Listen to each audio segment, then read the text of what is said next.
Reflective Podcast. This is the Fully Reflective Podcast. I'm here with Kenny McCormick, also known as Kenny Holland, probably known as other things to others. Probably get some into good, that. some bad. That will probably be explored at some point. Do you remember the setting and the date in which we met? Of course I do. Sure do. Well, date, I'm going to retract my statement. Well, rough area. Roughly February of 2021. Was it? I think it was January of 2021. It might have been early February, though, because it was cold. Yeah. It might have been. Might have been February. I want to say it was February, but it was 21, right? Yeah, because then we went to La Cañada. That's right. And I remember I just got those orange pants and that purple Yeezy hoodie. The 2021. It was so thick because it was so thick I couldn't wear it anywhere. It was too cold. It was so hot, but you could definitely wear it in Denver. And then I remember specifically the first time I actually had a conversation with you was on a couch in this renovated church. That's right. And all we need to say is it was a rather atypical environment. Quite profound. So now we're about to watch. Oh, continue with remote. If people could see that outfit, bro, like what I saw when I first met you, bro. What did you see? What did this outfit show you? Well, I saw the orange pants and the purple hoodie. And I think solid colors. I think I had a mask coming up through it. And you had a mask coming up through it. That was like a turquoise, like a dark teal, kind of like that pillow, actually. Well, wasn't it not the honor mask? I think I had. That's a good question. No, because it's a Patagonia thin thermal. It was a hooded thing that I think I had underneath that purple lavender style Yeezy joint. But I think I might have had the honor mask on that trip. Definitely. I know it. And I'll tell you. I told you over Christmas. Tell me. You would pop out of corners and around walls with your mask and whole vibe on and just kind of hint at the fact that there's much to explore before even really having a conversation together, you know? Man, I remember, I'm remembering I was writing a script called Celestials, and it was about this group of artists that kind of like had a little bit of psychedelics in their system in Hollywood and kind of were like, whoa, we're not just artists, we're carriers for something. And I remember thinking, oh, that's a celestial right there. But I remember seeing that you were a star being, and I didn't know anything about your background. I didn't know that you had like a career or any experience of Sergio Leone. I mean, do you know that name other than this film? No, I don't even know it. Famous dude. They call it, you've heard the term spaghetti Western? Oh, yeah. Italians making Westerns. Exactly. Interesting thing. It's got this kind of cheeky mood. Yeah, you saw my bleach blonde hair at that point. I think you might have said your name was Sonny. Fascinating. I think you might have literally said, nice to meet you, I'm Sonny. Very interesting. And I remember thinking the blonde hair. I was like, oh, I get it. I get that. Well, orange and purple, I'm realizing right now, is familiar to me from my hometown of Phoenix, Arizona, representing the Suns. Maybe influenced by Bell. Probably. It was a great aesthetic, bro. I always love those bright colors, the purple, the specific color of purple and the orange. And that was also a chapter of my journey where I felt like I almost gave up on art so many times, and then the psychedelic shamanic journey really delivered me to Tree Hill. My devotion to just hip hop, and like, it's like, if God wants this for me, cool, but if it's not meant to be, I'm not here to force it. And then Tree Hill's like, yo, I'm moving into the mountains with these white people who are hosting these like psychedelic ceremonies. I'm like, sorry, say that again? What are you doing? Meet Nolan, September 2020. Belle shaves her head, that's the only reason I could even go to that concert, because I just turned in my Subaru, which was the Mm. green Subaru that you also had, but you Mm. had the stick version. I Right. think we talked about that. I said, this is the last car that I had. Oh. And I had just turned in my car. I was like, done. I'm like, I'm out. I'm gonna start floating again. Right. And then Belle comes in. She's driving a stick, I think, right? Yeah. And then she's like, I have to shave my head in Denver. I'm like, never heard anybody say that before. And then Saucy calls me, and he says, I'm opening up for this young dude in Vegas. Can you come here? I was like, I literally I turned my car back in a Subaru. And then Belle says, I need to shave my head in Denver. I was like, I think would you be passing through Vegas? She's like, sure. I get dropped off in front of the house. I walk in, I hear someone say, Rocco, come here. I'm like, who knows that I'm here? I see David Tosty's son. I don't know it yet, but his name's Rocco. Right. I'm like, this is something's up. See Nolan Profound, that's September. Fast forward, we go to the retreat at Rainbow Ridge. Did you ever go to Rainbow Ridge? No. And then get that next call from, all of those persons. And that was, January. I know they were there before I got there. Yeah. It was like late Jan, might have been early February. And then I think it was early Feb. And yeah, bro, I didn't know who you were either, but I witnessed a Jedi/ninja that, bro. I remember there was a night where you and a bearded homie were playing, and I'm looking around, no one's recording anything. And you're gospel singing to the rooftops in a church that's not a church anymore, but it's an Airbnb. And I do my best to record. Shout out Aaron. That's his name? Yeah. I remember he had a great voice too. Brilliant voice. Brilliant voice. He's a great musician. But y'all were vibing like you knew each other. Yeah. Had y'all made music before that moment? We were in the Saturday's Warrior movie together, which was produced by his father, who is another revered musician, especially in the LDS culture. Got it. And so a great segue. I mean, we're in it now. yeah. So that's basically you starting to exit Mormonism? No. You already done that? Moving to LA was my first experience with anything else. What age? What year? 2014 to 16-ish. Okay. 18 to 21. Okay. Maybe 19 to 21. Okay. But and so I met love because I was fully able to not judge myself or others because I was embracing something, a lifestyle that everyone has seen to an extent. But music you were surfing in a unique way. You were riding a wave. Absolutely. Musically. And social media with my artist project, and this is when you're popping with Vine. that's right.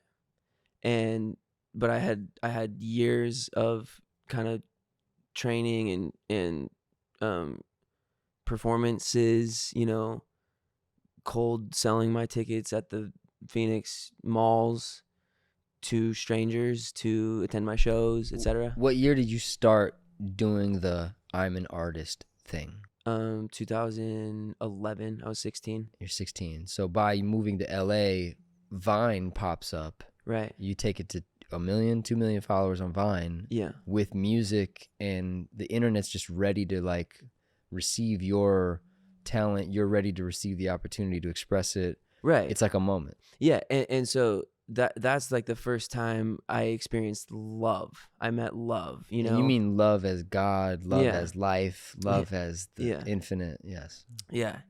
Because it was outside of the boundary that I'd always been confined to my whole life up to that point. Culturally. Sure. Psychologically, all the Absolutely. above. Spiritually, mentally, yeah. Okay. Even physically at a certain all of level. It. Probably. Yeah. Because certain restrictions or whatever else. But that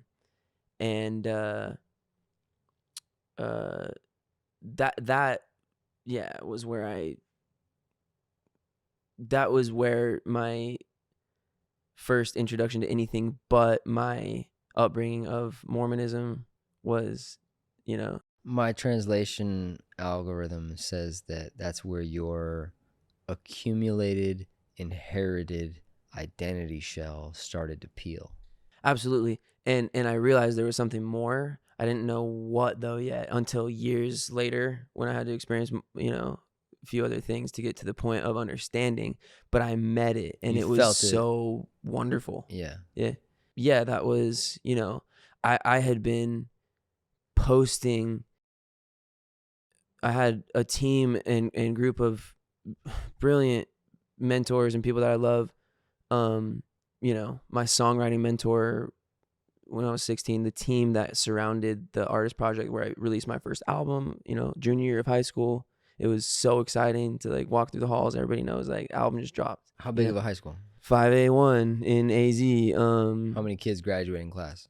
Graduating class 900 to 1,000. That's like biggest level high school in America. That's right. And you're in a Mormon school? No, No. quite the contrary. In Arizona.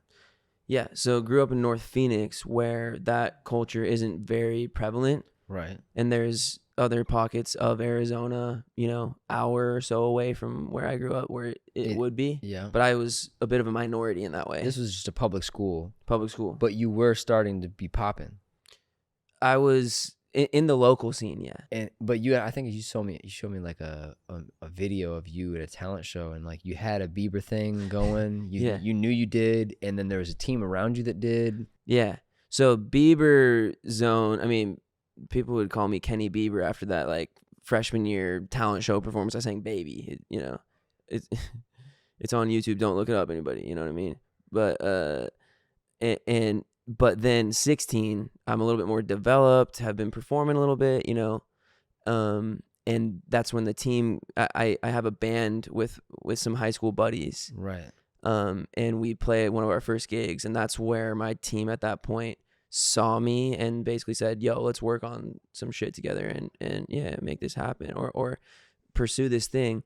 And so per their advice, social media was a key factor in promoting everything that we were doing. So from that point in 2011 to... Which is when Instagram launched, I think. Exactly. And iPhones were even available Brand at this point. 2008 iPhone comes out. So this is still super early. Yeah. And you're 16. So you're like, oh, it's the time. Well, I didn't even know because I'm such a fan of music and it's been such a part of my life. And, being classically trained pianist, growing up singing in church with my family, nothing had moved me more than some artists and musicians in the world up to that point. But I didn't even know that it was the time. My team at that point just recommended that or it was kind of a requirement, like, we're going to embrace social media. So you will every day post a Instagram photo. You will post a Facebook photo. I've heard this before. Yeah. Somewhere. Yeah. So you've been in this pocket of, I just want to make the art, and human beings see that this kid's got something. Yeah. These are the things that we think we need to ensure that he does so that we don't miss out on this opportunity, basically. Absolutely. So you've been in that. I mean, you've been swinging that same bat at that same ball for a while. That's right. And so the advice was, yeah, Instagram a day, Facebook a day. And then I would, be on Twitter 3 or 4 times, three, four posts a day. Mm-hmm. And then I would spend 3 or 4 hours after high school responding to the 1,000 fans or followers maybe that I had at that point, having conversations with people. And I followed that formula for 3 years straight, every single day. And it led to the point where I was actually considering serving a mission, trip for my church, the LDS church, at around that age of 18, which is when that would happen in that timeline, mm-hmm. which basically, from a business perspective, my team wasn't really willing to support because it was a 2-year hiatus. Yeah, and you're from the career. You're in your prime moment, like right. And we're 2 years into the career and got the album out. We've been playing shows. There's all these opportunities. And so when we stopped working together, is when the fire, emotional teenage emo angst came out in me, and I was like, well, I'm gonna fucking do it regardless. Did you dye your hair? Not yet. Got it. That's later. In fact, I had never even shaved my head in my life till this point. I came out the womb with a full head of hair. Wow. And I never had a shaved head experience until more recent years when you've seen me doing it myself. Yeah.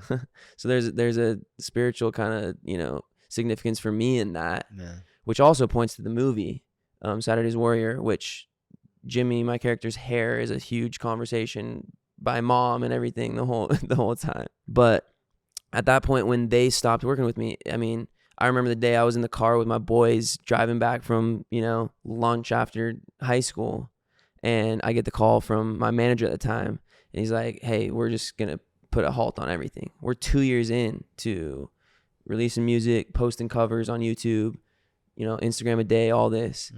I remember I was like, dramatic little self, I was like, pull over, boys. And I fucking opened the door, got out, and said, I'm walking home. And bless my boys, man, they just kind of drove off, and I chucked my backpack at the bush, and I was like, what the fuck am I gonna do, bro? This is everything for me. And you're 18? At this point, I'm 18. And that's what inspired me to be like, well, I'm gonna do it anyway. So that's when I started taking the camera with some of my other friends. We started making our own videos. They were super unprofessional and low quality and organic in that way because we were just doing what we knew. But that was around the same time that Vine was even released and became a thing. Wow. So merger, perfect timing. Right. You're ready. You got enough experience. You know how to capture. You know how to perform the things. Right. Enter Vine. And at this point, the Vine culture wasn't a thing. It was just an app. It was just a video app. Yeah, pre-culture. Yeah, I think there was another one, Cinemagram. Wow. I remember Hipstamatic was the filter app that that gave the retro aesthetic. And then Vine came out, and it was all about like user-friendly, creative expression. Right. Which felt so fun. Yeah, so I did a few things on there. I think like one of my prom dates at the time was like, you hear this app Vine, it's super funny and fun, and you just go on it and do this. So I just did it for a little bit. Then fast forward like 6 months, the app created an update that included something called the Revine, which was essentially a share to all of your followers feature, which we know from like Facebook. And that single fucking update, swear to God, changed the world. Because for the first time, you could repost something to all of your followers on Vine, which made it be super viral, super fast. Especially for folks who had a lot of followers and chose to revine your shit because it was basically a huge billboard. Right. Wow.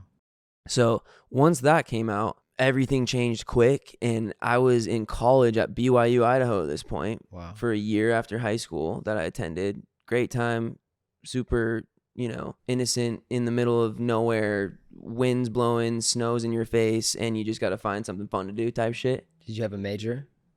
I was doing just general classes my first year, but I was planning to go into a business marketing degree, which turned out to be quite up my alley. It's something I'm passionate about, Yeah. Marketing. And it's what I've been doing on social media for a few years anyway, blah, blah, blah. Still doing it. And I would come home from school, man. I lived a mile away from college or from campus. And I mean, hills in Idaho and snowing, blizzarding. I have the penny board that I broke my elbow on 2 years prior. That's my transportation through the slush and snow, headphones in, t-shirt, jeans, gloves, and fucking, get to class. I mean, I slipped on ice a few times, hit a crack, whatever, flew, my phone's flying, all this stuff. But every day from school, I would cruise my penny board back home, easier on the way back home downhill. But I would go to the third story of my apartment complex where there was a piano, like a public piano room that anyone in the building could go use. And I would go there 2-3 times a week and post 6-second singing videos on Vine.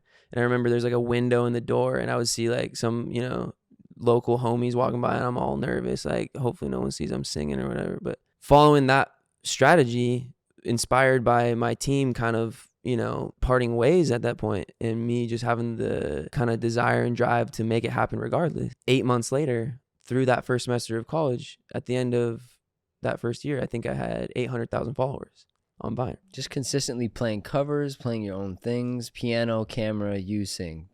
Almost strictly 6-second cover videos. I would pick the best part of a song that I thought had a nice kind of falsetto or could showcase my voice or Right. something that I connected with, and put that up. And then I would promote some of my own music every now and then. But yeah, just music based, stuff. And yeah, I remember going home for summer that year, and I mean, I had 800K followers at this point, so I'm like, okay, this is serious, and I'm gonna take this to the next level. And then that summer of 3 months during summer, I remember getting to 1 million followers.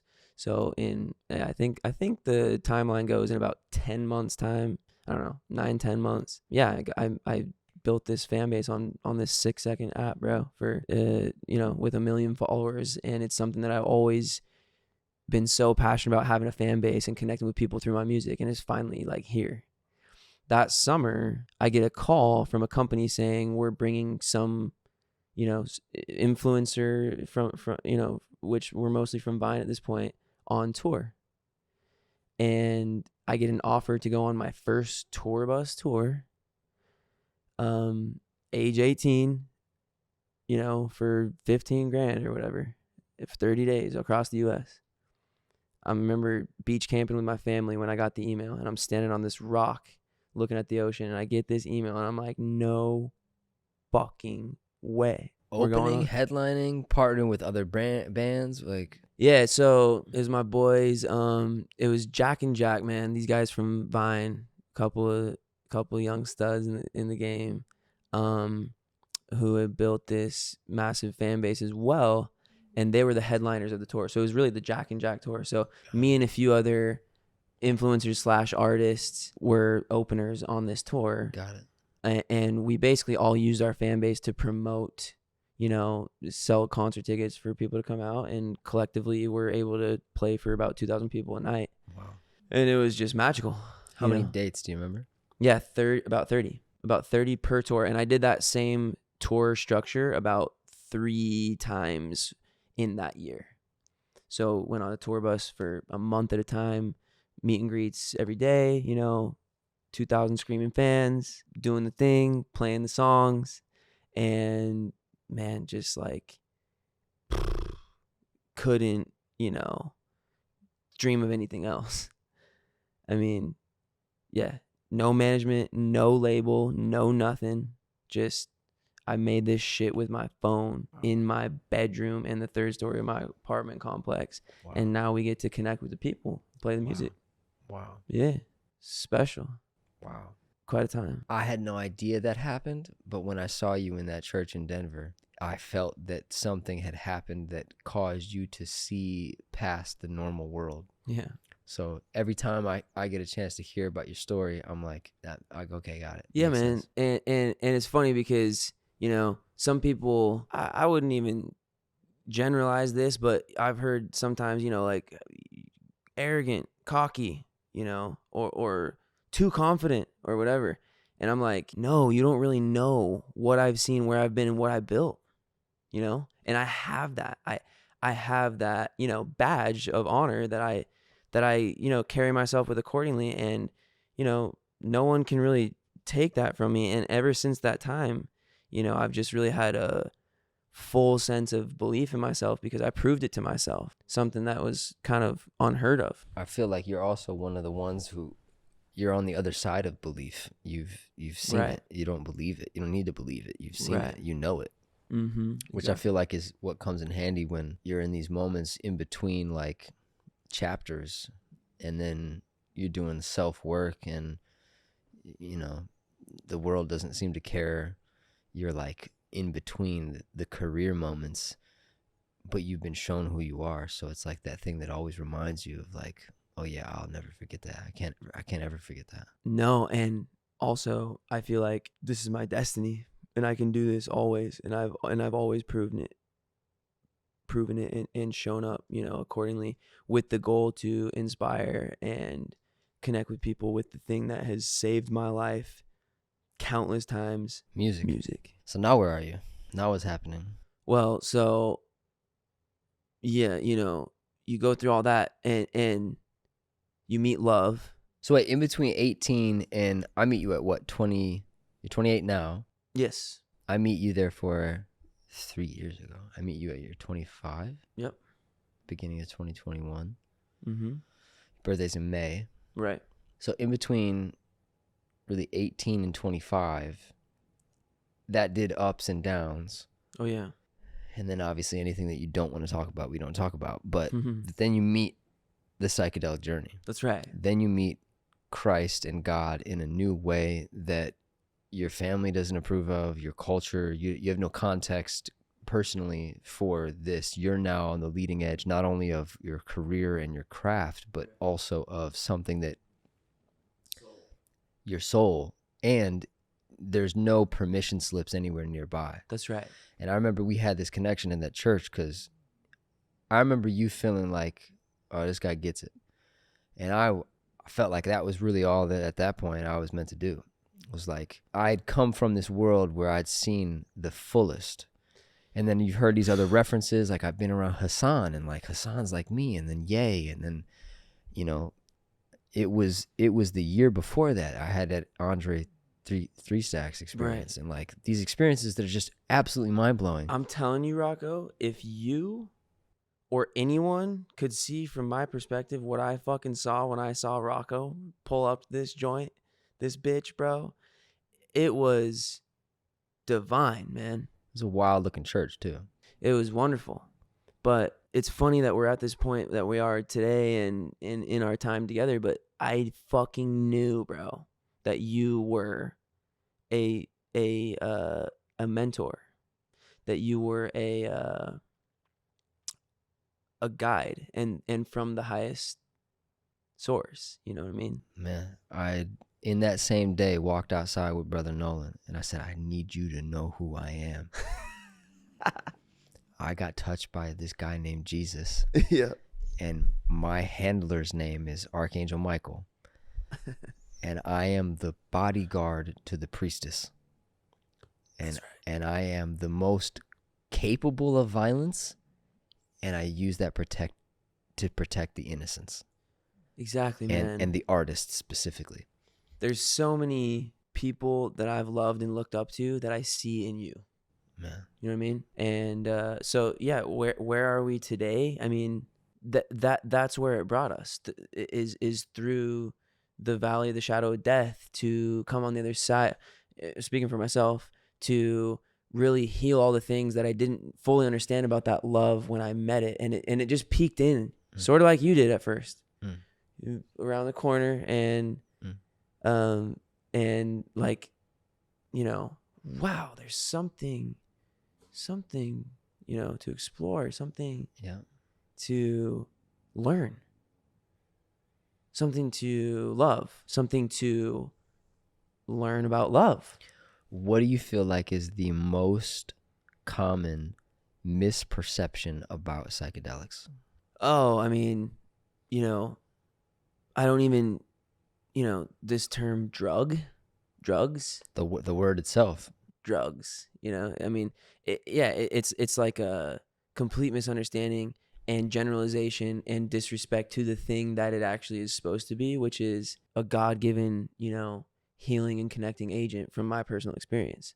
And I didn't really understand that when I met love years prior, until going through the things that took me to my lowest points, lowest of lowest points, and then had no other choice but to surrender to that process and trust it in order to find that light and, you know, purpose that I always knew deep within, but didn't know how to contextualize it.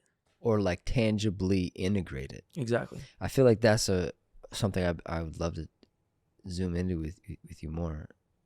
Because I feel like most people become complacent in accepting that their life will never be an actually joyous event. Right. And then artists can't accept it. And so they claw away at their own soul flesh. Right. And again, a lot of people, psychedelics, you'll never meet them, you'll never do them, and that's fine. But there's a handful of us that have experienced them, and they they provide extremely contextualizing experiences for our own mind, Right. our soul, our emotions. It has this like negative connotation in society, unfortunately, because shit has gone wrong more than one time. Well, But what did you find? What does it integrate as for you? well, the thing is, I think I totally agree with you. I think a lot of people kind of just, accept the fact that it's never going to be fucking joyous or whatever. And that's never something I was able to subscribe to because I had felt so much joy previously. And then I was in a state of the lack thereof. Like, how do I get back to that? Yeah, like there must be a way. And that's where it led me to that path. And it reminds me of, in that period from Vine, touring, living in LA, doing events with Matthew McConaughey, partying at Five Sauce House, playing ping pong with Justin Bieber, all this thing, Right. to finding that access point. In between that time, a lot of things went down, including a marriage and divorce. And it reminds me, Right. this concept reminds me of what I felt and how I knew that situation wasn't the right thing for me. The marriage? That's right.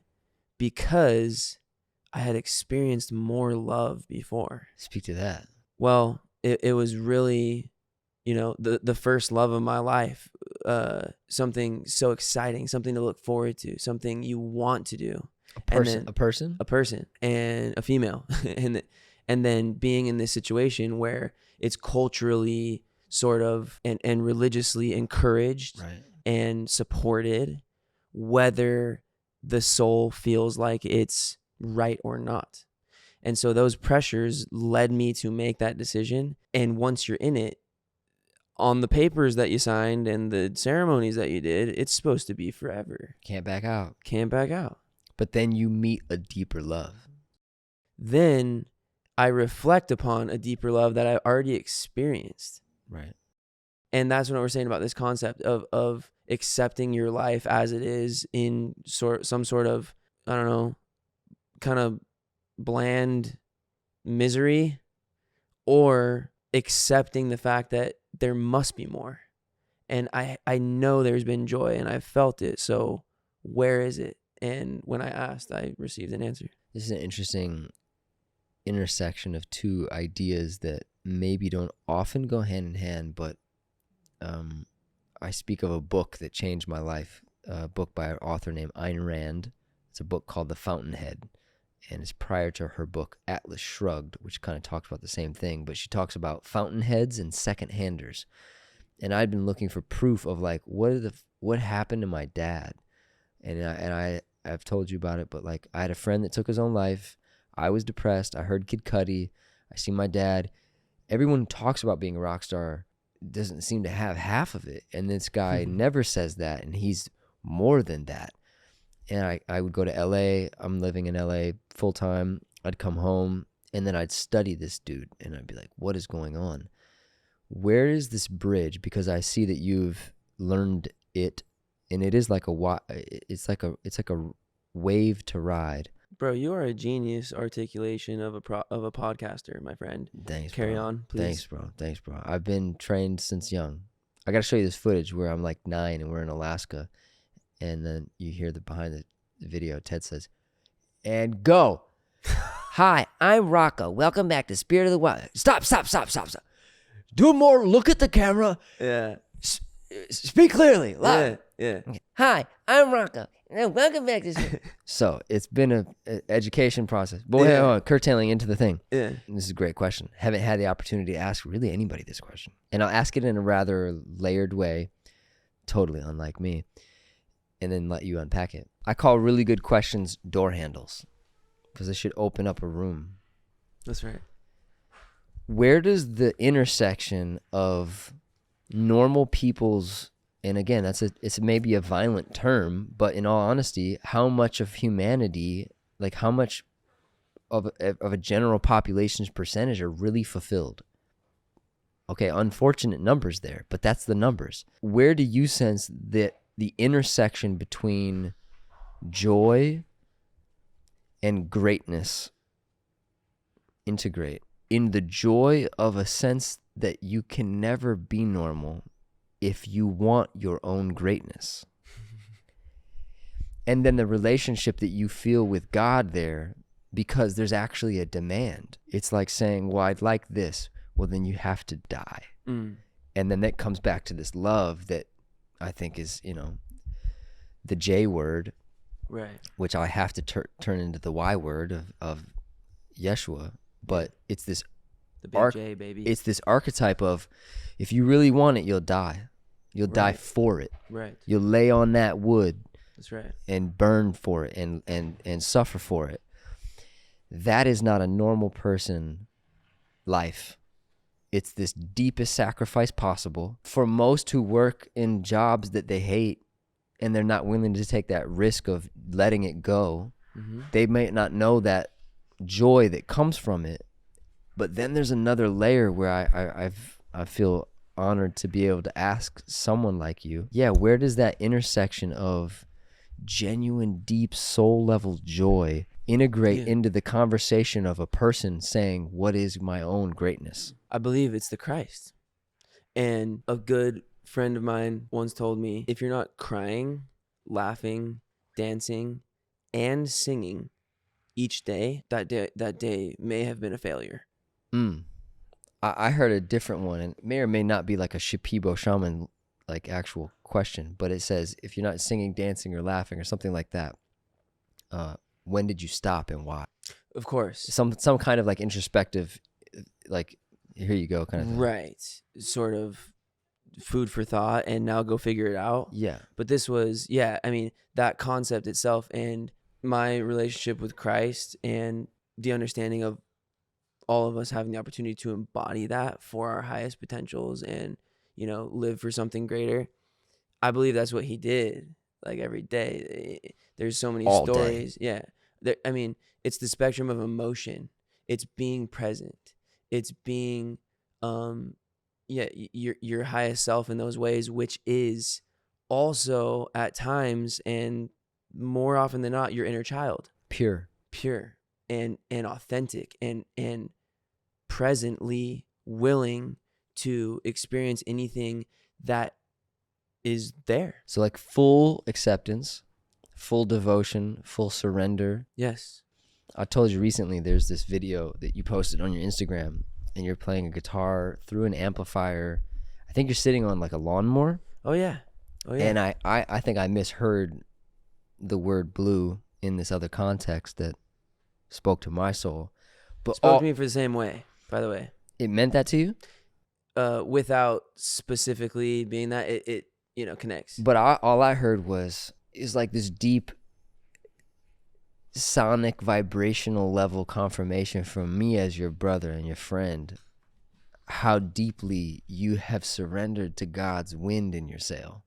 Absolutely. And there's so not many people who not only understand that, but live that, brother. Right, man. And that's what I think the answer to your question is, which is also something I shared with you the other day here, is that song was showed to me by my aunt, a person I've experienced some deep trauma with in my life that I've had to heal through this process over the last few years and whatever of surrender. Profoundly. And so the fact that she gave me that, song as well in my awareness, there's this huge kind of combination of chaos and misunderstanding and forgiveness and what did you go through and how does that affect me, and I forgive you because you deserve to be forgiven, but I also forgive myself because nothing was ever my fault anyway, or maybe yours even to carry.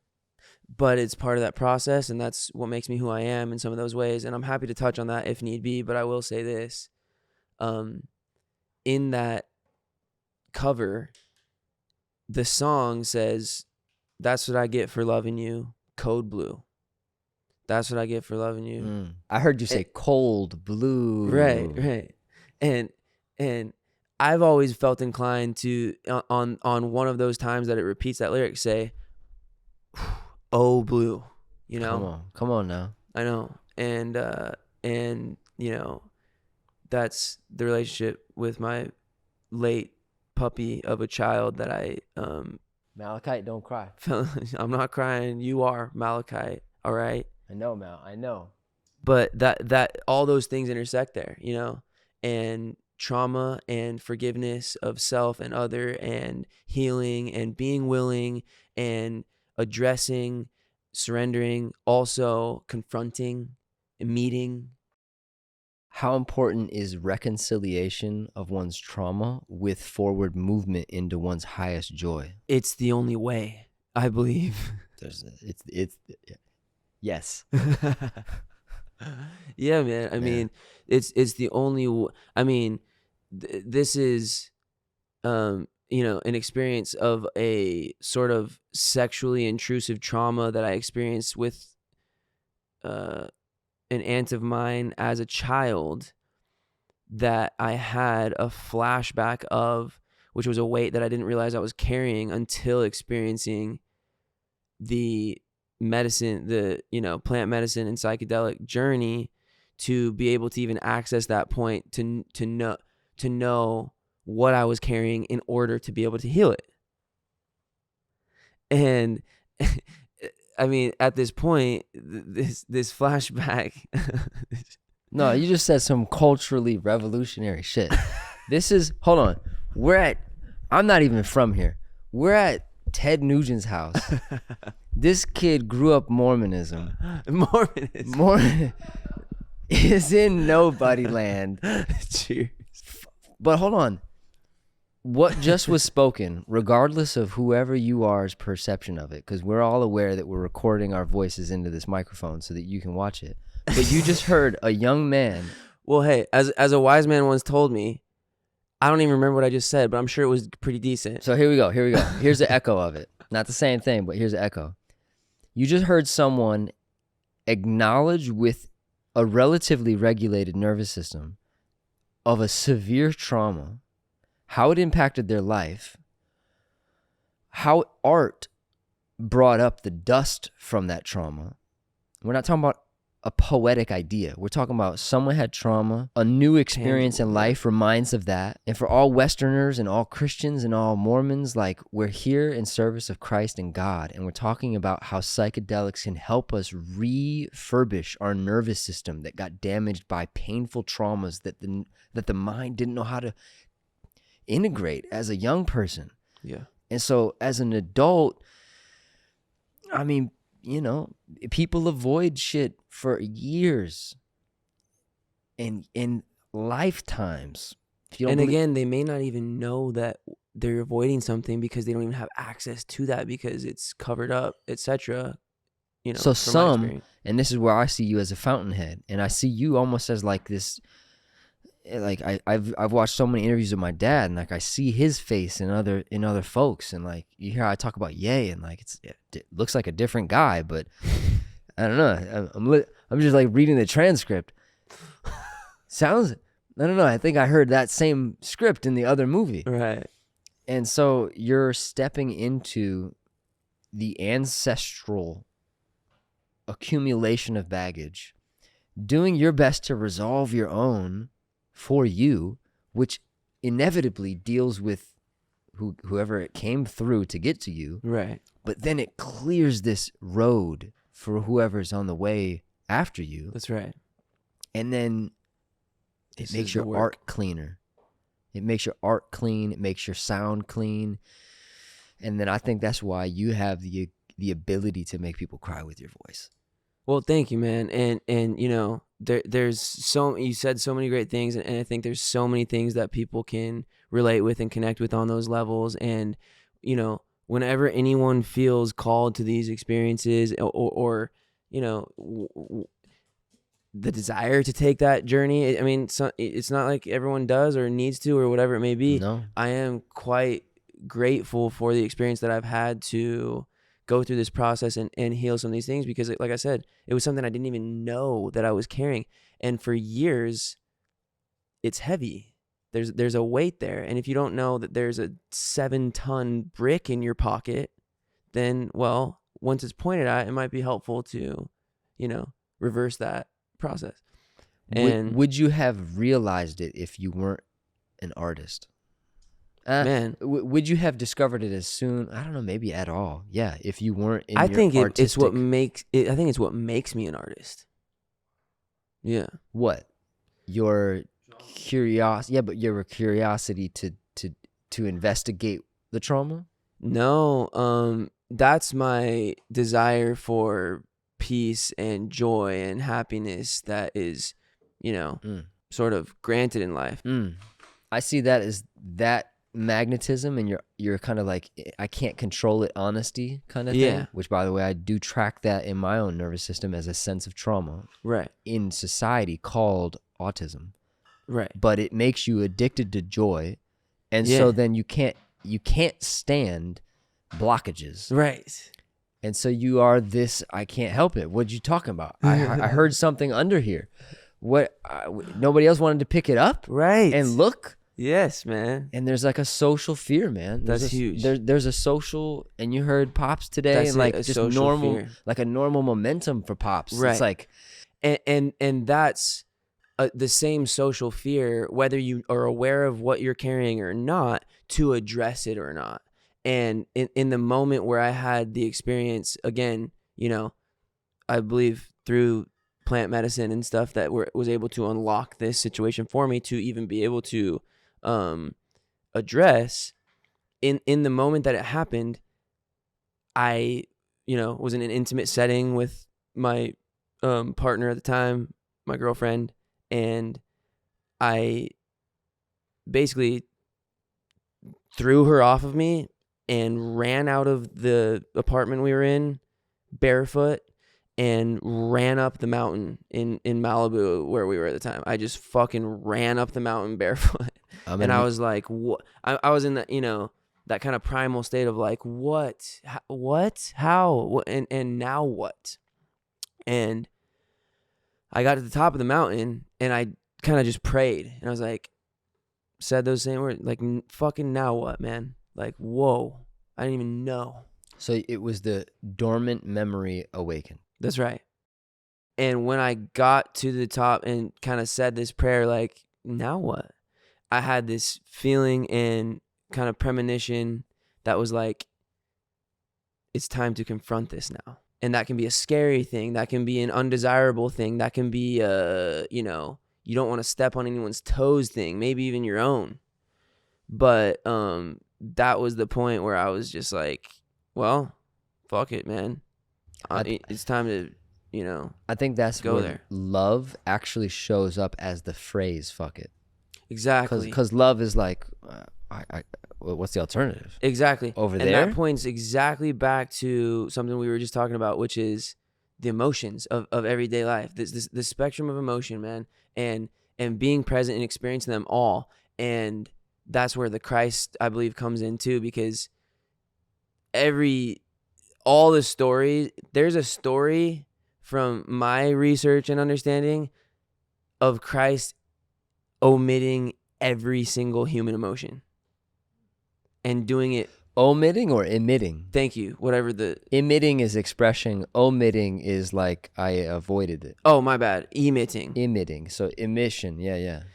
And kind of representing that and being an example of it, for the highest good. Embody it for the highest good, which is ultimately a respect for the his creator, Father. the creator. Yes. Jazz snaps. All I have to say after that is, I want you in your underwear and a red camera and a crane and a camera crew in Malibu with like a... He said underwear, bro. I said no shoes. Oh, no shoes. I pictured you running out of an intimate moment, so I saw you in your underwear. That's probably better. But I saw you with no shoes and only in your underwear. Right. Not like a full outfit. No, although it's whitey tighties, isn't it? Yeah, but I mean, now that you're saying that, maybe like a suit, but you take the suit, like suit pants. I don't know. Whitey tighties is powerful though. But maybe not white ties, like Calvin's, like something. Right. But you're running and you're running. This is in the mountain of creative Malibu. direction, ladies and gentlemen. Creative discovery, really. Thank you. Wow. So stay tuned for the music video. That's coming. Right. Short film. Got to take it into that. Yeah. I remember I saw you post this video. I hadn't seen you post anything. I remember I meet you in this church, and then I find, whatever. Nolan's like, "Have you seen his Instagram?" I'm like, I just saw his face. I don't know. I didn't look at his Instagram right away. What is his Instagram? And it was Who Is Sunny, wasn't it? It's like That at was a something kind of alias page at that point. But whatever it was, it had like 900K. Yep. And I was like, what did this guy do? I mean, Shouts Nolan with the pants. Great pants, great pocket, great magnet. Great pockets. But that was like a moment where, yeah, it's almost like you meet somebody and then your kind of subconscious starts to process like, well, how'd they get like that? Right. And then you see a social, I don't know how most people do, but I have a trauma. I describe it often as like, I have a trauma of being in close proximity to celebrity. Right. And most people who don't experience that, you don't really know what the fuck's going on. But if you get worshiped by another person who you just want to be a normal person with, right, boy, you see a part of humanity that is a rare slice. It's very rare. And I remember sitting on that couch, and I remember you were just starting to pour. And I remember just being like, puddles, baby, tears. I think I really remember questioning, like, I don't want to touch him, but I think he wants a little just brotherly like hand over the shoulder or something. I remember the same moment. It was spot on, perfect, and incredible. And it was super simple dialogue. Yeah. It was like, do you remember what was said? Do you? Yes. Oh, please, you go. I said, I was sitting there. Bro, Rocco. I think you said just met. I think you said it's a lot. I probably said it's a lot, but I know I said so much. So much. So much. So much. And then I said, does it ever scare you? And I have no recollection of the answer. It's something I've told many, many folks, humans living today. Man, let's see what that is. And he said, it should. Right. Because it's terrifyingly beautiful. Man. Dude. And at this moment, I didn't know how the music came on at the time. But come to find out, Nolan pushed fucking play in that moment. Like a Bon Iver song. Novo Amor. I want to say it was Carry You. And it's something that I had been introduced to in the last few months that had guided the intro to this whole journey. And when that shit came on, I remember my exact reaction. You just said that. The fucking intro came on, and I went like this. And I fucking start crying puddles for probably an hour. And that's when Rocco puts his hand upon my back, and I'm staring into the ground of my own tears, creating a puddle in which I can see my own reflection. And it becomes this fucking absolutely pivotal moment in my life that I will forever cherish. And for those of you scaredy cats out there like me, it should scare you. Because it's terrifyingly beautiful. What else would it be? It's so much greater than us because it made us. So how could we pretend that it would be anything else? And this motherfucker of a gentleman right here introduced me to that concept and many more. The sick, twisted part is that every father's a motherfucker. But yeah. Saying that to say, I mean, that's 2021. I met DMT at 2015. I met Archangel Michael at 22, 21. I met. Can we do a beer thing? I think we reset. Real quick. Last thing. I meet Yeshua young, but got really closer investigating him as I got closer to 20. So by the time that moment happened, for me, Christ was a fluid, liquid light love that I felt transactionally, euphorically,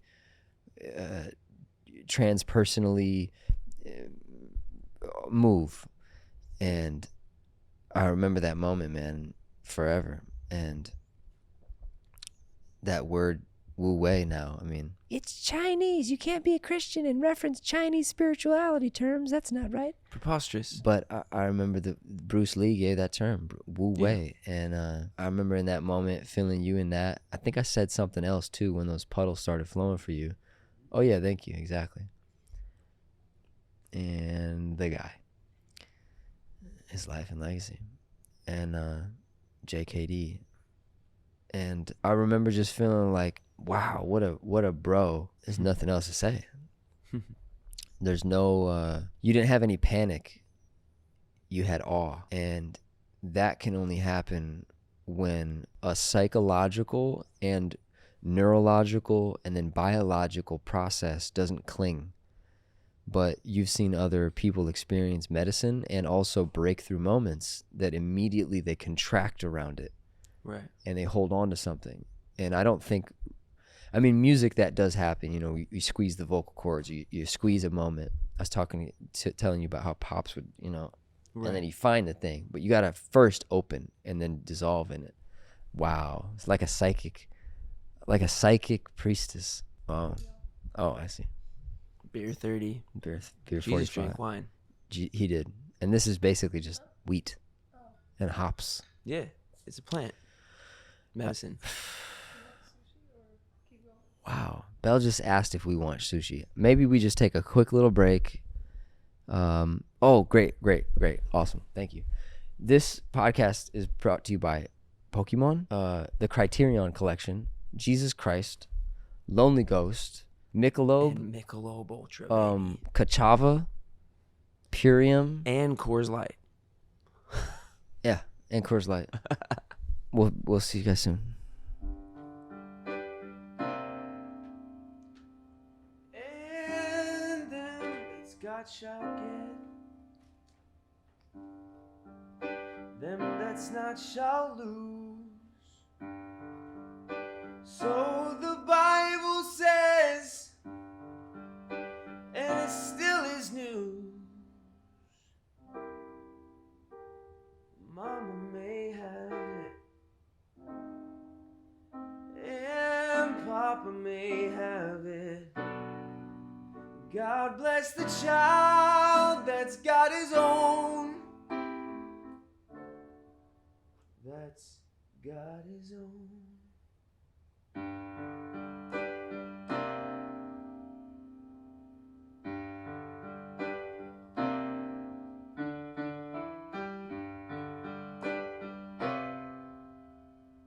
Whoops.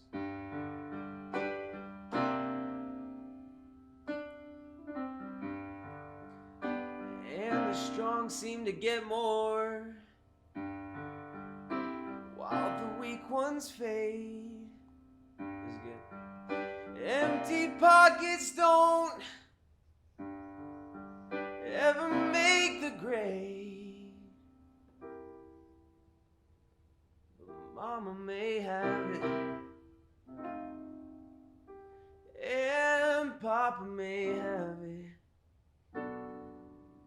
But God bless the child that's got his own. That's got his own.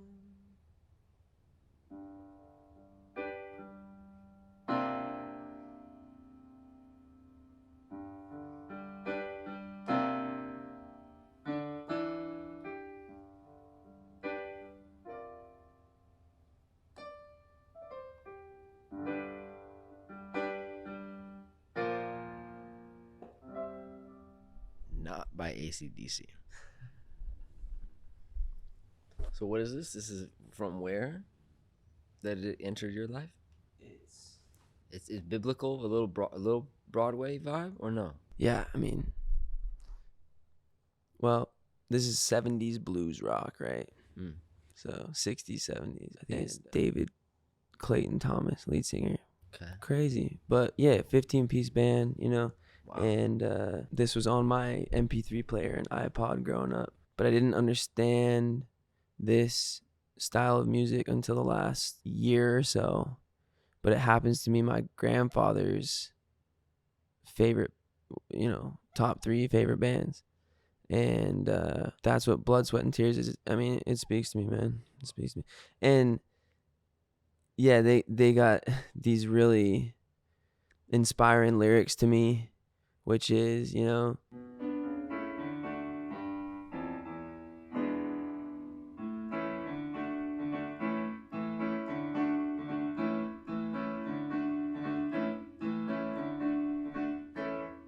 check it out. It goes, I'm not scared of dying, and I don't really care if it's peace and you find in dying. Well then, let the time be near. My bad.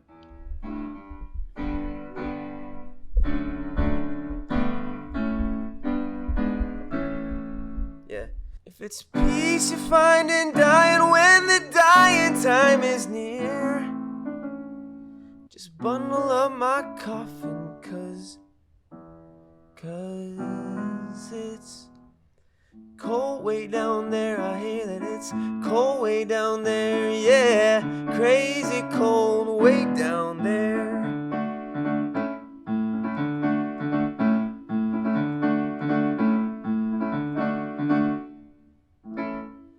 But you gotta check this out. And I obviously, It's beautiful. yeah, I mean, I'll work on it. But watch this.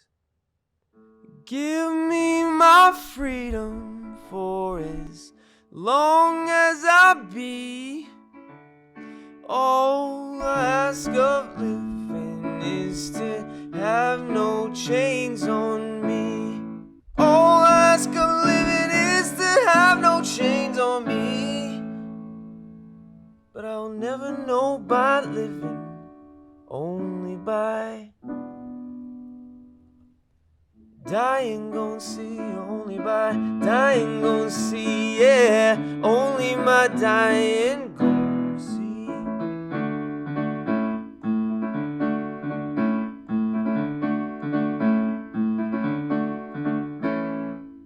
This is the one that's gonna count. Probably the one that is used. Oh, baby. This is my favorite one. My troubles are many, they're as deep as a well. I can swear there ain't no heaven, but I pray there ain't no hell. Swear there ain't no heaven, and I pray there ain't no hell. But I'll never know by living, only by dying gon' tell, only my dying gon' tell, yeah, only my dying gon' tell.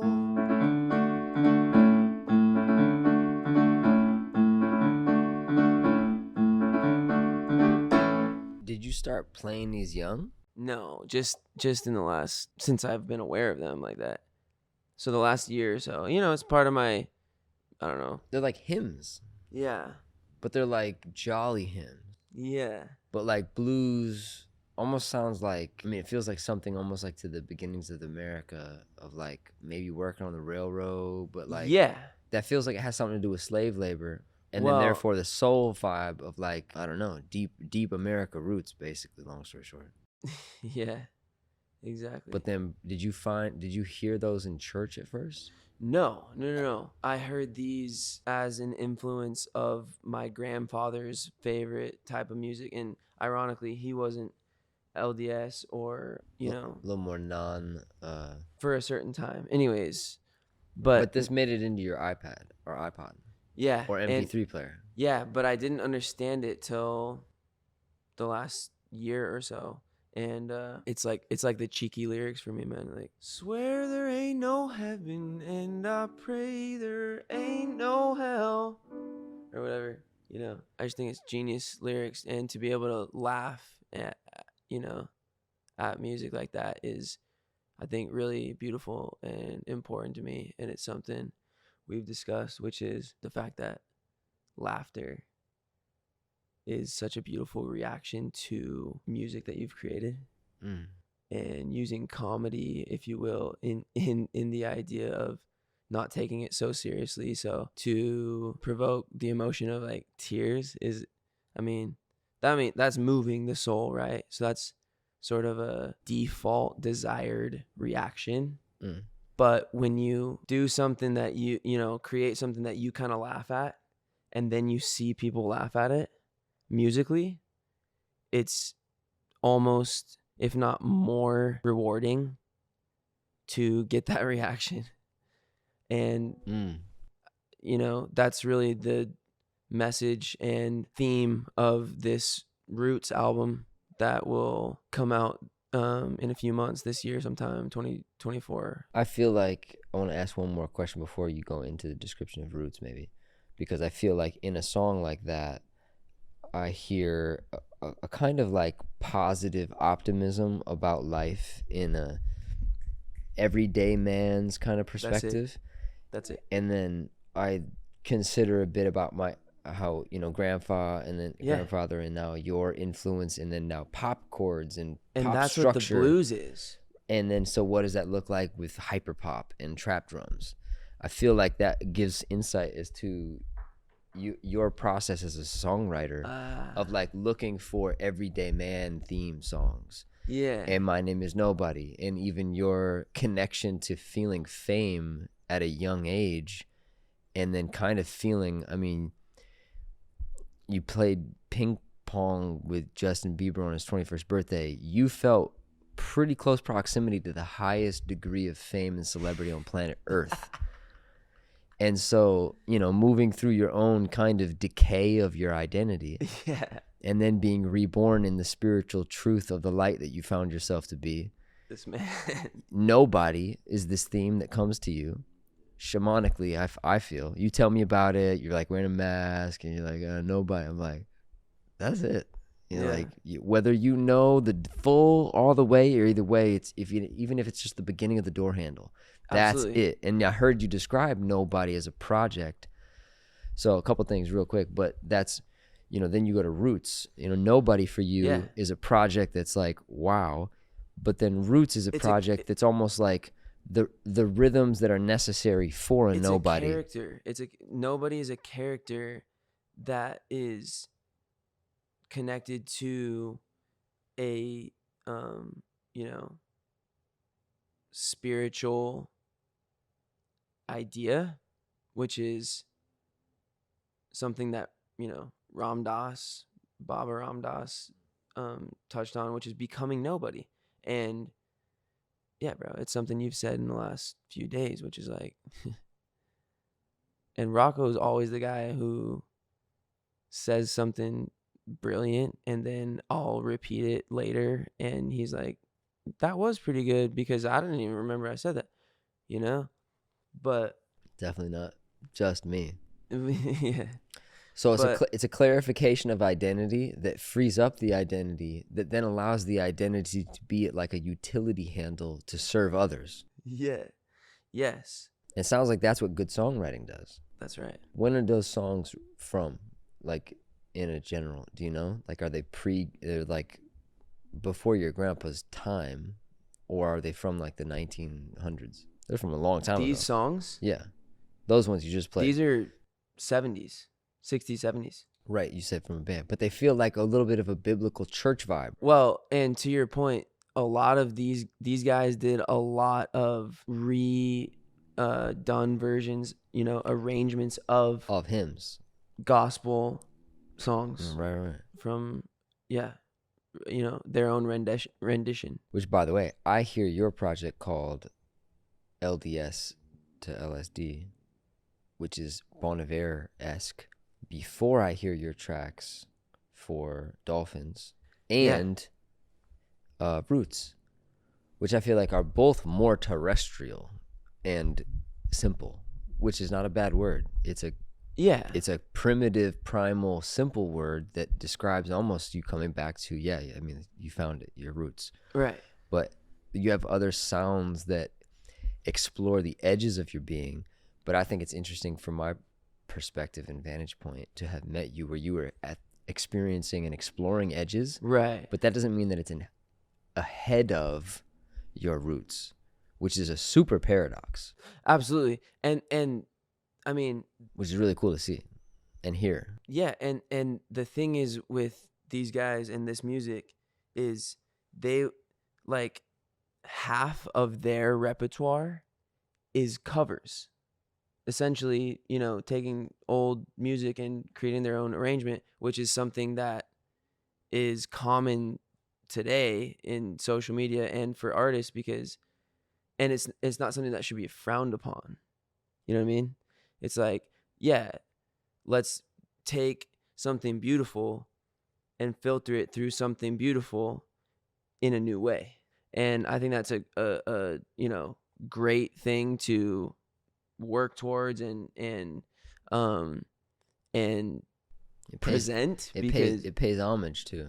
absolutely. And here's a timeless, you know, band that half of their repertoire is their album, you know, original music repertoire is that. And so I think it, you know, speaks to something brilliant. But these guys were a huge inspiration for this Roots album, because some of those lyrics and how they you know, play with both things at once is like, you know, it's the wink. It's they say it and you're like, okay, you know, it's like, wow, that's special. I feel like there's a few of those type of lyrics and songs on this album.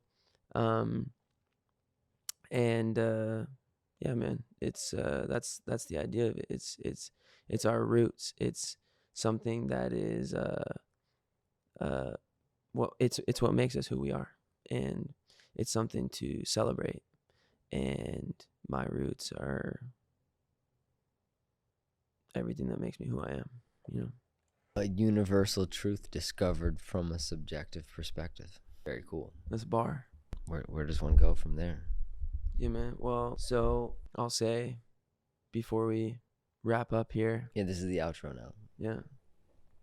That there's a certain singing artist competition.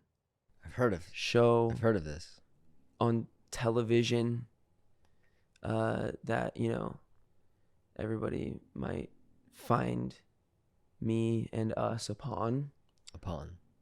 However, there's plenty to tell about that story. But yet, and not right now. I mean, the album's coming out. We got so much work to do. We're gonna, you know, so get everything prepared. But it's end of January 2024. Right. You're doing, what's your next musical expression publicly? Officially, the Roots album. Mm-hmm. And that's happening springtime. Beautiful.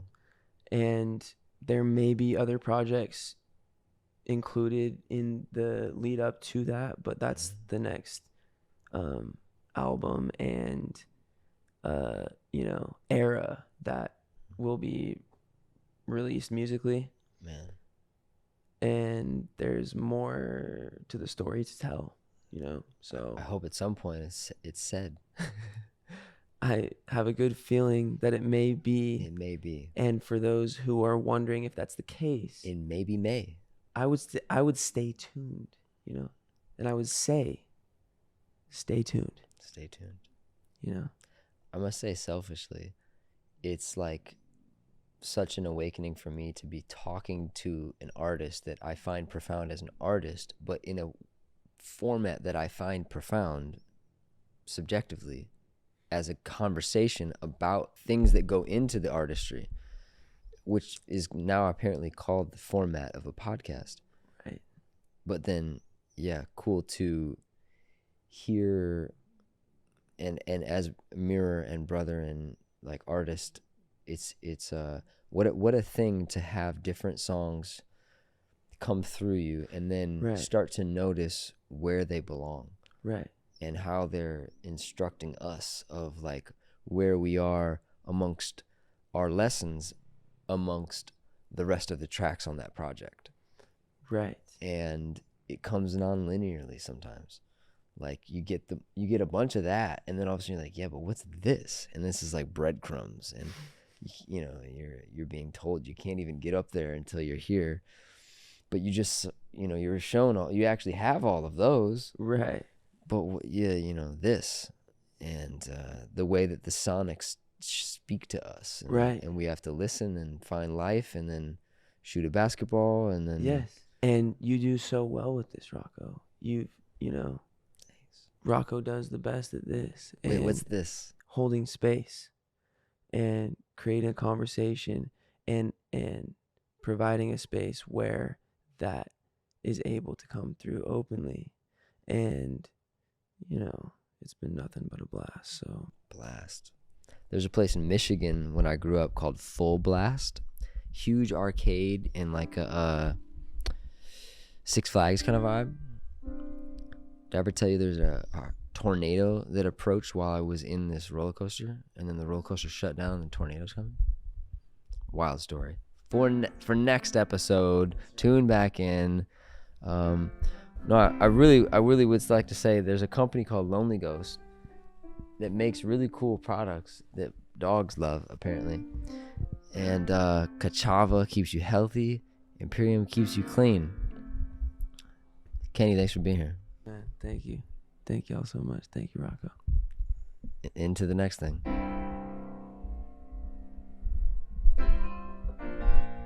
Wow, like custom outro music.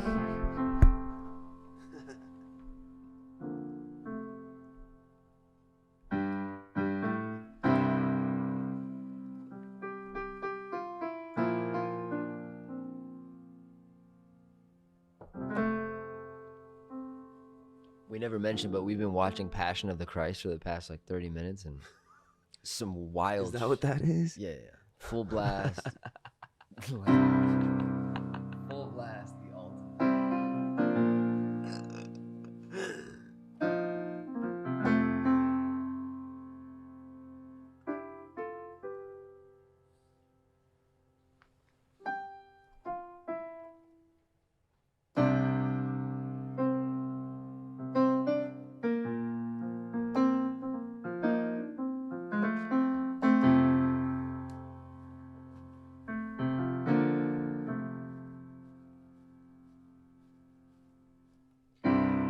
Going back to the basics. I've been dreaming with a broken heart. Nothing wrong with that though. I've been pounding the pavement. Now my hands have got a couple of scars. Don't give a fuck if I'm famous, with a star on Hollywood Boulevard. I think I'd rather be nameless, but if you lead me, I will walk. Yeah. If you lead me, I will walk where you are. Lost my shoes, my feet are still dirty. One man on horseback, it's the journey. Destination is all part of the story. That's the reason I ain't worried about a thing, about a thing, about a thing. I ain't in no hurry. I pray to the sky for the gifts that don't. I said I pray to the sky for the gifts that don't curse me. Giving up beer and I'm going cold turkey. Can't quite say the same about whiskey. So pour me up something strong and real sturdy. Maybe I'll quit for good in my 30s. Said the same shit since I was like 16. Couldn't fall asleep cause I had a big dream. Let's make love and art like the Sistine. Talking to God, said baby just kiss me.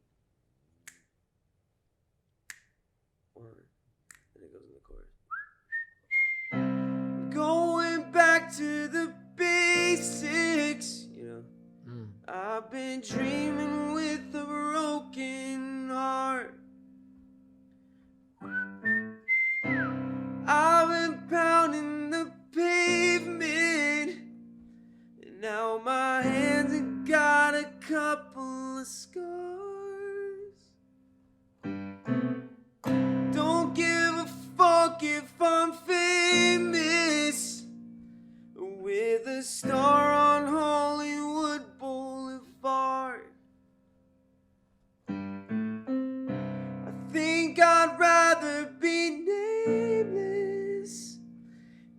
If you lead me, I will walk. If you lead me, I will walk where you are.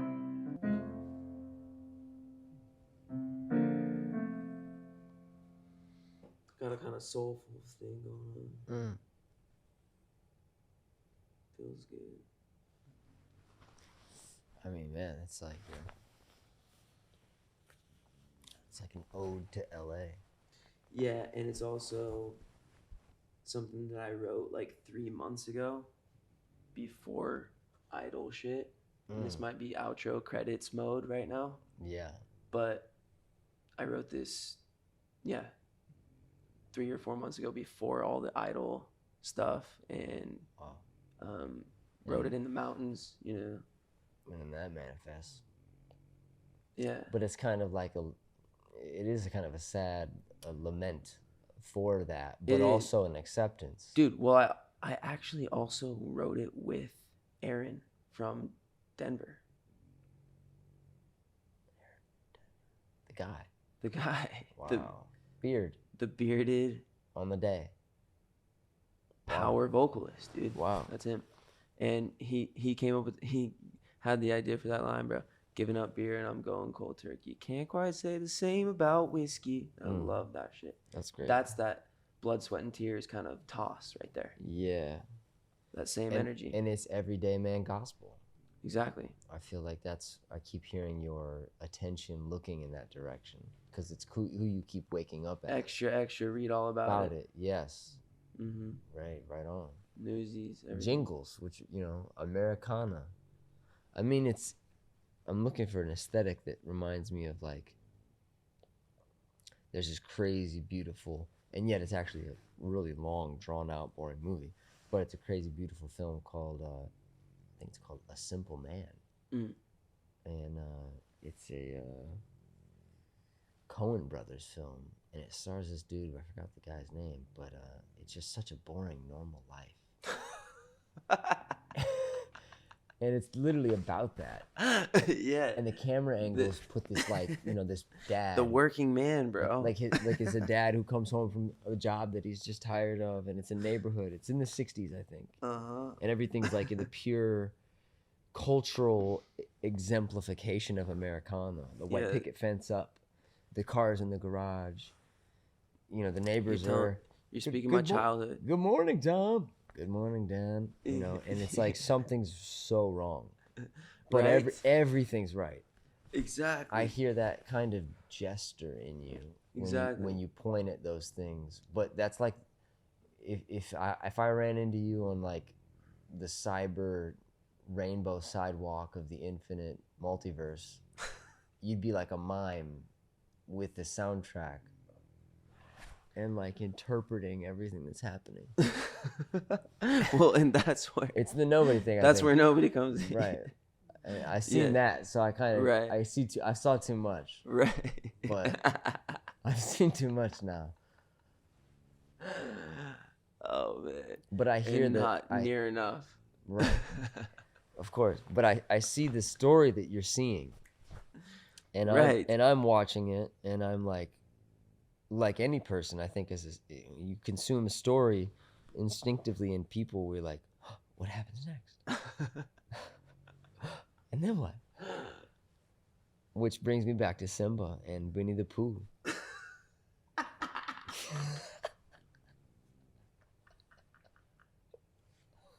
No, okay, I got you, but listen, that's the thing. That's what I love is I wrote these songs like 3 or 4 months leading up to Idol, bro. And this is the reason I got kicked off. Can't quite say the same about whiskey. There's another, Don't Give a Fuck If I'm Famous with a Star on Hollywood Boulevard after Hollywood Week, Man. And so it is that allude to LA and everything. But there's another one. It's What's Wrong With That? I drink a lot and some say that's too much. Right. I heard this one. That line itself is like, it was all written about this whole thing, and it's all, coming to pass, happening for a reason. It's all good. Where did I hear that? You play that as audio or live? I played it outside the other day. Oh, but the track is just piano. Also, on the MP3. That's Words of Wisdom. That's Words of Wisdom. Very tight palette though. Yeah, and those two kind together. of, go back, relate with each other and kind of follow the same pattern, but they're two different things and concepts. Have you seen Tick Tick Boom? No. Oh, you're about to poop inside of your ankle socks. Good Lord. I mean, that's a super God Almighty. super descriptive word. But you know the show Rent? Yes. Yeah, bro had a crazy 125,600 minutes. Right? I think so. Mm-hmm. Tick Tick Boom. It's such a profound Well, so this dissertation, really. This is Where's that? I think that's Netflix. This is where the shabby shoe chandler jester vibe comes into the equation, which is also projected to be a release on Roots album, but you can feel it, bro. It's this like ballroom jester who is like, the idea of the album is, and the album cover is the picture kind of in a newspaper format of a child with holes in his shoes shining a gentleman's shoe. Shiny Shoe Shambler? It's called Shabby Shoe Chandler. Look, that's Tick Tick Boom. Andrew. Oh, okay. I mean, You also showed me This is- Mainstream. You told me about Mainstream, dude. mainstream. Oh, with him. Yeah. That is wild. Like a Super couple years back. Wow, interesting. But you feel this, bro. This whole energy of that jester character that is exactly what you just pointed to. But this is it. You feel it.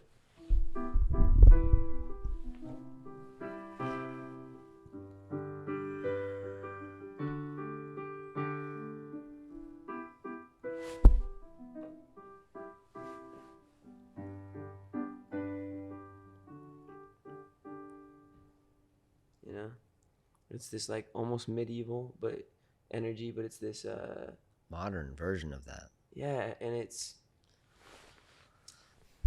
playful, but it's deep. You know? I would love to do like this with you and do like a casting.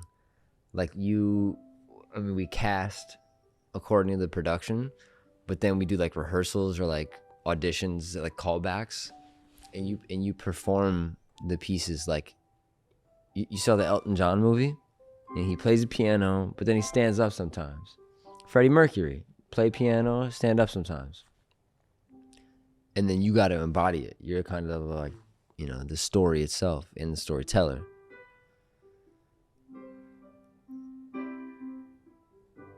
I love it. I think there's a road to nobody that's...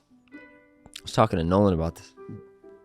I mean, it's what we were just talking about with the Russ formula. It's like there are certain things that we can do on mixtape level. And then there's certain visions that come to us. It's like, yeah, there's no version of that's mixtape level. But then we get shown projects as an artist that can lead us to that. That's feasible. That's like reasonable. It's like not crazy vision, big budget. It's like, wow, okay, I could build a bridge to that with one brick of this. Maybe this is that. I hear that in how you describe Roots. And it sounds like this, was it a hotel? It's got an old vintage cowboy place. Oh yeah. I think we do like a camera, smoke machine. I think you need a lady. I think you need a bad guy. And like maybe some extras. Probably could do it for $5K. Be squeezing though. But it's like a recreated old West town, and it's like there's a draw at one point. There's like a bar scene. Yeah. There's the lady who like plays coy and also like plays hard to get or something. Yeah, poker exactly. poker vibe, That's and it. it's like the whole album. You're right there in this little set, That's it. but it's Americana. Yeah. It's your life. It's Arizona. It's and then the gesture, I think, evolves with the artist. I think in modern America, the gesture, I mean, that's it. That's the gesture right there. Right.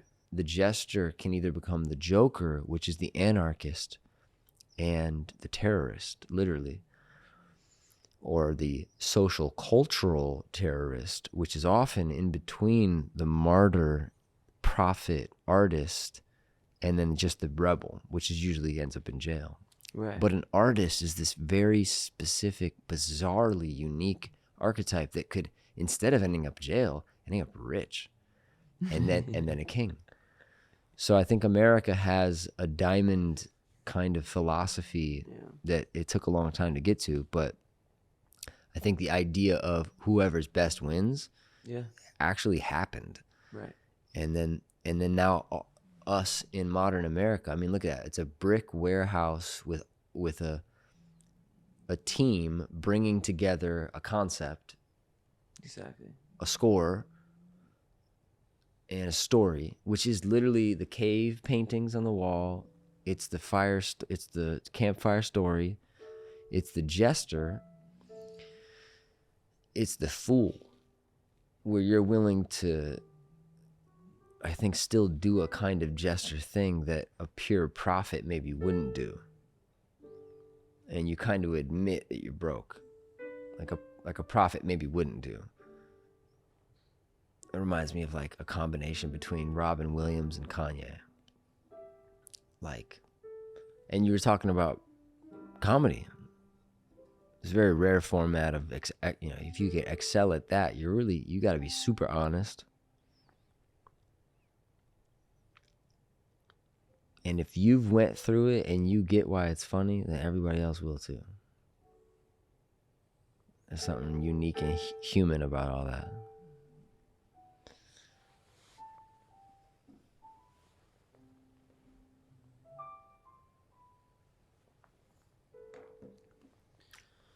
That's it. Okay. This is all bonus content. This isn't even coming out until May. No, this is like literally track list is rolling, credits slowly. But it just keeps, people are still involved. Exactly. Big team. The lights are off now. The theater lights are on. Okay. I gotta go call my girl, huh? Man, great way to end. It's 2 a.m. We're going to start working on music now.